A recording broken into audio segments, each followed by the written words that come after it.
What's up, everyone? My name is Matthew Dale, and today we're going to talk about how music theory is probably simpler than you might think. And it really only boils down to two concepts: counting and definitions. Now, before we jump in and begin, if you want to follow along and have a little bit more of a visual aid than I give in this video, download my Essential Music Theory cheat sheet. This is a 100% free guide, my free gift to you, that will give you a very quick reference to every single major scale, all of the chords in those major keys, a way to understand how to build more complex chords, and how to understand the number system like the Nashville system. If you've ever been confused by music theory, download this guide and really see how easy it can be. Just hit the link in the description box below and you'll be taken right to it. Now, before we talk about what music theory is, let's talk about what it is not. It is not a set of rules that define whether or not music is good or whether or not you can do this and not that and that sort of thing. Music theory is simply just a way to study and analyze and look at music on the back half. Music theory comes after music happens. So music happens first and then music theory. Now, what that means is we can study music and see things that we like and say, okay, well, I really like the way those chords sound. I wonder if I can write a song that uses that same chord progression. Okay, well, that's, in a too high of a register for my voice, so is there a way I can transpose it? How would that work? I really like the way the melody sounds in that song. What's going on there? Those sort of questions are answered by music theory. Music theory is really the Rosetta Stone. It helps translate sonic frequencies and moving air particles into a way to describe it in our everyday language. That's what music theory is. And as we study music theory, we really only want to focus on two main things: counting and definitions. And 90% of music theory is counting. If you can count, you can be a music theory master, and I'll show you how. And another quick tip for understanding music theory is just take it at face value. Don't try to think too deep into this stuff before you're necessarily ready. An example might be, why is the major scale called a major scale? Why is a major triad a major triad? Is it better than a minor triad? Why do we call a minor triad a minor triad? These are just descriptive words. It's like saying red is red. Why is the color red red? Why do we call it that way? We can go in and say, okay, well, it exists on a lower part of the visible light frequency spectrum, but that doesn't really describe why we, give it the name red. Just like we don't really have a great reason of why we give the name major to major chords and major scales. So just take it at face value. Major is just one of many definitions, like minor. And we can understand what that means by having a really solid grasp of how to count through music. All right, so we're going to take this step by step, and I'm going to show you how easy this can be. So first, what I'm going to do, I'm just going to write a C major scale up here. C, D, E, F, G, A, B, and then C. And there's a pattern of half steps and whole steps that make this scale the major scale, and that is this. The gap between C and D is a whole step, so I'll do WH. We got another whole step, then we got a half step, and then a whole step, another whole step, and then finally our final half step to get back to this thing called the root. And that's just, in this case, C.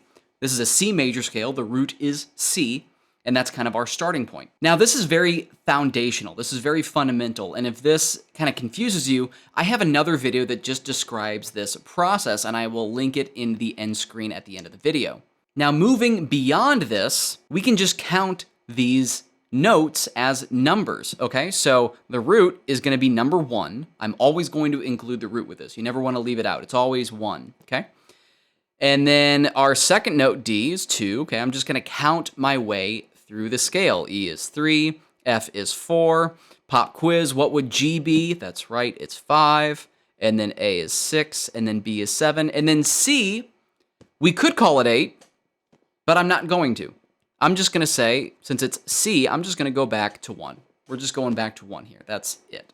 Now, I'm going to get rid of all the unnecessary stuff here now, because if you understand the major scale construction, then you will understand our numbers now. And this is really the standard of all music theory. Understanding these numbers 1 through 7 and then back to 1 is the major scale. So if you've ever been confused by someone say, hey, go to the 4 chord, or hey, this melody goes, 1, 6, 5, 3, or whatever, that's describing notes out of the major scale. Or it could be describing chords out of the major scale. This is the foundation of the number system, which for most of us playing music in our everyday lives is the most important. Now again, just take this at face value. From now on, the major scale is just 1, 2, 3, 4, 5, 6, 7, and that's it. So what about, say, other scales, something that's not the major scale? Let's say, how about the minor scale? Well, like I said, minor is a definition. And the minor scale definition is this. We get, out of a minor scale, a flat 3, a flat 6, and a flat 7. That's the definition. That's what minor scale means. So what does that mean to our example, the key of C up here? Okay, well, flat 3, I'm going to make E, E flat. Flat 6, I'm going to make A flat. And then flat 7, I'm going to make B, B flat. Notice I'm not going around the circle of force, or I'm not thinking about, okay, what's the relative of this, and then what key would I be in? How many flats would that have? I'm just thinking straight to the definition. What does that mean? And that's not crazy by any means. Minor scale, flat 3, flat 6, and flat 7. Now notice also, if you don't know what 3, 6, and 7 are, the whole system breaks down. That's why understanding the major scale is so paramount. Let's get another definition on here, another crazy scale. Let's do the Lydian scale, Lydian. The Lydian scale has a sharp 4. That's its definition. So if I go back up and I get back my C major scale, now Lydian is sharp 4, and I'm just going to make F sharp, and that makes my C major scale the C Lydian scale. Now, I'm not going to focus too much on modes here. That's going to be another topic for another day, because in the guitar community, believe me, modes are often taught in a very confusing manner and a very wrong manner, I think, as well. Don't mean to call any shots here, but I will be making an entire new video on modes in the future, so stay tuned for that. So we've addressed how we can deal with other scales. What about chords? What really are chords? And a couple of our most basic chords would be triads, which triads use they're 3-note chords. They use the root, the third, and the fifth, okay? And that definition of root 3, 5 from the major scale is what we call a major triad. Notice major with major, right? So what would that chord be? Well, it's going to be our root, C, and then the third, E, and then the fifth, G. That's how we spell a C major triad, right? Not too complicated. If you can count, you can do this. How about a minor triad? A minor triad is, you guessed it, another definition. All that means is 1, flat 3, 5. Okay, so that's a minor definition. How does that change my chord above here in my C major scale or my C major chord? Well, I'm going to flat 3. So what's flat 3? E flat. That's all it is. You don't have to worry about the implications of what that might mean or whatever. That's for later. This is fundamental. This is basic stuff. This is just counting and putting the flats or sharps or wherever they might mean. Now, before I get too ahead of myself, I just want to reiterate, all flat means is you move a note down a half step, and sharp just means you move a note up a half step. Again, I talk more about that in my major scale video. Let's keep going. There's 4 basic triads. We also have something called an augmented triad, and all that means, it's another definition, all that means is 1, 3, and the augmented part is sharp 5. So that would be, if I go up here, C, E, and G sharp. That's a C augmented. And then we also have a diminished triad, which is 1 and flat 3, and the diminished part flat 5. And that flat 5 is also called a diminished fifth. So that looks like C, E flat, and G flat. What if you want more notes? Then we have things called seventh chords, which use the 1, 3, 5, and the 7. Notice we're just building these up by skipping notes through our major scale. So we started with 1, we skipped to 3, we skipped to 5, and then we're going to skip to 7. So 1, 3, 5, and 7 from the major scale is a chord we call a major 7 chord. Okay, just those notes. And we have a few more possibilities when we add in this 4th note. We have something called a dominant 7, or just a 7 chord, which is 1, 3, 5, and flat 7, so we made an alteration there. That would have a B flat to our C chord. We also have a chord called a minor 7, which, if you remember the minor triad, we had flat 3 in there. 1, flat 3, 5, and then flat 7. We're just kind of building on top of what we already had. So that's going to introduce an E flat to the chord. There's also this chord called a minor 7, flat 5. Now, the brilliance in this is as the chords get more complicated, they just kind of give you directions of how to build those chords. So think about it in two parts, minor 7, flat 5. So let's build the minor 7 part first. 1, flat 3, 5, flat 7, right? That's the definition of a minor 7 chord. And then flat 5. So I'm going to flat 5, and that would give us a G flat. Now this one's a little bit confusing, this next one. This is a fully diminished 7 chord. 4-note chord, so we know we're going to use 1, 3, 5, and 7. But 3 is flat, 5 is flat, just like the diminished triad, but the 7 is actually flattened twice. It's double flat. So that would be C, E flat, G flat, and yes, B double flat, which is the same note as an A. That one's a little bit weird and can confuse a lot of people, but if you can track the counting and following that double flat, then you won't have a problem with it. Now, if we go through and build chords on every single note within the major scale, we actually get a pattern that happens. If we just take a look at triads first, we get this pattern of chords. So C is a major chord, which helps us out because it's, the C major scale. And then D would actually end up being a minor triad. E would be a minor triad. F is major. G is major. A would be a minor triad. And then B would be a diminished triad, which we mark with a little degree symbol.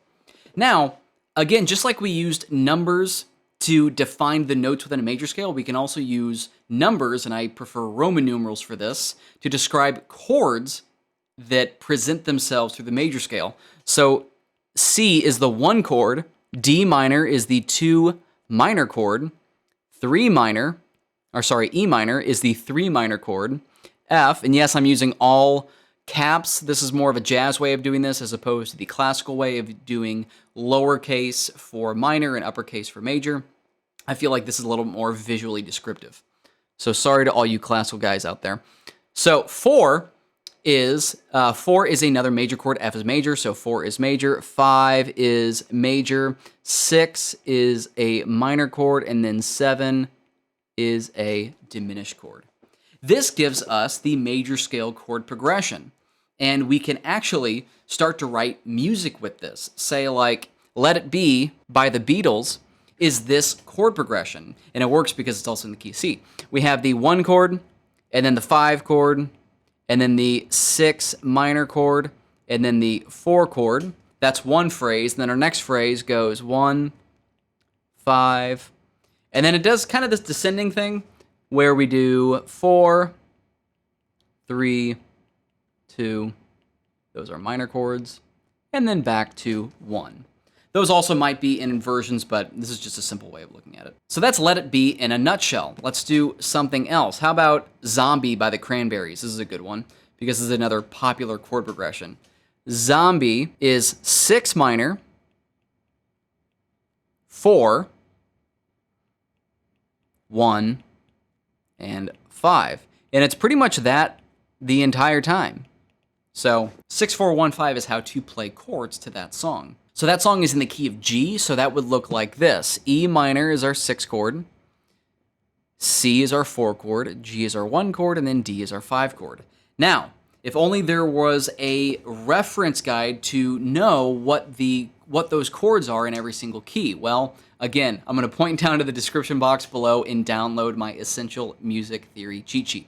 So I hope this is helpful for demystifying the language of music theory for you guys. Now, what this video is not is how to really apply this to an instrument, say guitar, piano, or whatever. That's definitely a topic of different areas of study. Now, if you're interested in guitar playing and how to apply this to guitar, go ahead and hit that subscribe button because that's what I do on my channel here. And if you do want a quick reference guide on all of these theory concepts, hit the link in the description below. My name is Matthew Dale, and I will see you on the next one.